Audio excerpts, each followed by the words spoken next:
બનાસકાંઠા, મહેસાણા આ વિસ્તારોને ક્યાંક ને ક્યાંક કોંગ્રેસનું ગઢ તો કહેવાય છે, પરંતુ હાલ એ વિસ્તારોમાં સ્થાનિક સ્વરાજ્યની ચૂંટણી ગઈ અને કોંગ્રેસ આપણને નબળી પડતી પણ જોવા મળી. આ તમામ ચર્ચાઓની વચ્ચે હવે એક નવી બાબતને લઈને બળદેવજી ઠાકોર મેદાને આવ્યા છે. શું છે સમગ્ર મામલો એની વિગતે ચર્ચા કરીશું. નમસ્કાર, હું છું ઉજ્જવલ અને આપ જોઈ રહ્યા છો નિર્ભય ન્યૂઝ.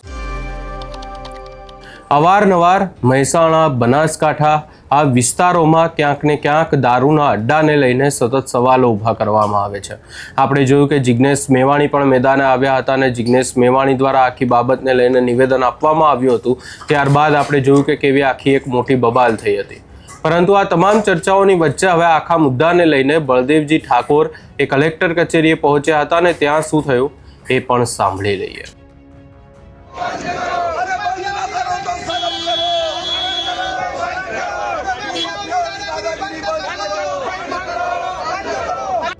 જગ્યાએ અને મુકેશજીની જગ્યાએ તમે જોઈ શકો છો કે આ બંને ફોટાવાળા ભલાજી અને ભગાજી ને ભલાજી આ ઓરિજિનલ ફોટા એમના છે. આ જે દસ્તાવેજ છે એ દસ્તાવેજમાં ભલાજી અને મુકેશજી બની જઈ ખોટા ફોટા નો ઉપયોગ કરી ખોટી સહીઓ કરી અને 25 વીઘા સર્વે નંબર 8 કુલ 8 સર્વે નંબર 25 વીઘા જમીન આ બંને ભેગા મળી અને ઘસી નાખી. તમે વિચાર કરો કે ખેડૂત જાણતો નથી, ખેડૂતને ખબર નથી, એના નામે ખોટા ફોટા લગાયા. આ બધા જ પ્રકારની કાર્યવાહી કરી અને ખેડૂતની 25 વીઘા જમીન હડપવાની કામગીરી કરી. ખંડ બોરવાની અંદર એક બેન 1991 મરી જાય છે. કઈ સાલમાં? 1991 અને દસ્તાવેજ ક્યારે થાય છે? 15 દિવસ પહેલા.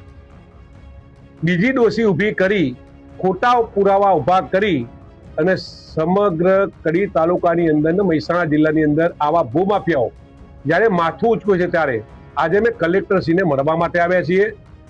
સૌથી અગત્યની વાત કે જ્યારે આવા ખોટા પુરાવા ઊભા થઈને દસ્તાવેજ થયા હોય, જ્યારે અધિકારીને ખબર પડે ત્યારે કલમ 82 અને 83 નીચે રજિસ્ટ્રારે જ પોતાની ફરિયાદ દાખલ કરવી પડે, પરંતુ એવું કોઈ કાર્ય થતું નથી.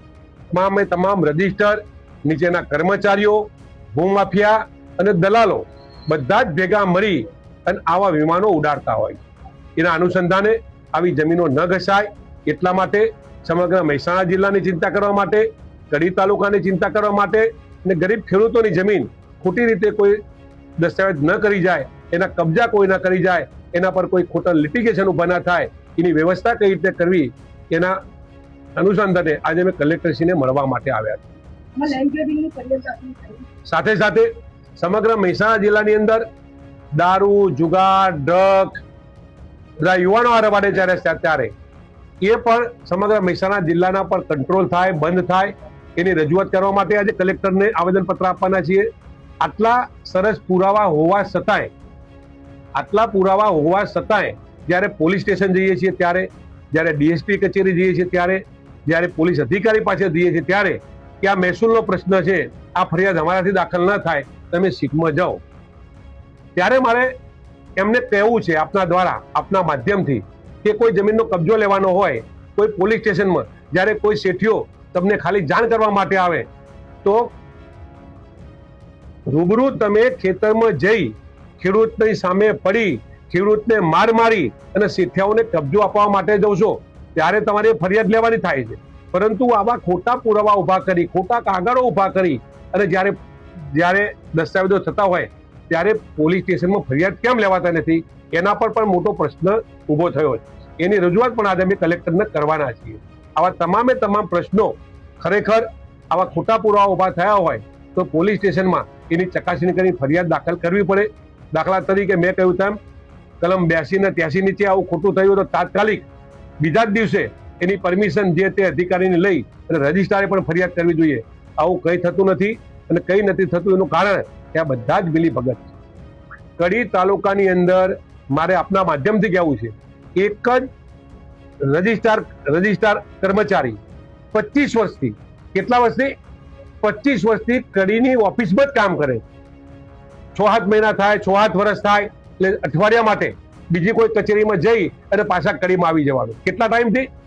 25 વર્ષથી કડી રજિસ્ટ્રાર કચેરીમાં એક જ કર્મચારી કામ કરે છે. કેમ? 3 વર્ષે કાયદેસર બદલવા પડે, પરંતુ 25 વર્ષ સુધી આવા એક જ અધિકારી એક જ ઓફિસમાં કામ કરે, એના કારણે એના પરિણામે આવા તમામે તમામ એ 2 નંબરના દસ્તાવેજો, 2 નંબરના બધા દલાલો, તમામે તમામ જગ્યાએ જે કહેવાય ભૂમાફિયાઓએ માથું ઉચક્યું છે. એનું કારણ આ અધિકારીઓ સાથે મિલીભગત છે, એનું એ કારણ છે. એટલા માટે આવા બનાવો બને છે. ના બને એટલા માટે અમે કલેક્ટરશ્રીને મળવા માટે આવ્યા. આની સાથે સાથે ક્યાંક ને ક્યાંક આખો જે જમીનનો પણ એક વિવાદ સામે આવી રહ્યો છે, એટલે જોવાનું રહેશે કે હવે આખી બાબતને લઈને પોલીસ દ્વારા કોઈ ખુલાસો કરવામાં આવે છે કે નહીં. આ સમગ્ર બાબતે તમારો શું અભિપ્રાય છે એ અમને કમેન્ટ કરી જરૂર જણાવશો ને અમારી ચેનલ નિર્ભય ન્યૂઝને લાઇક, શેર, સબસ્ક્રાઇબ કરવાનું ભૂલશો નહીં.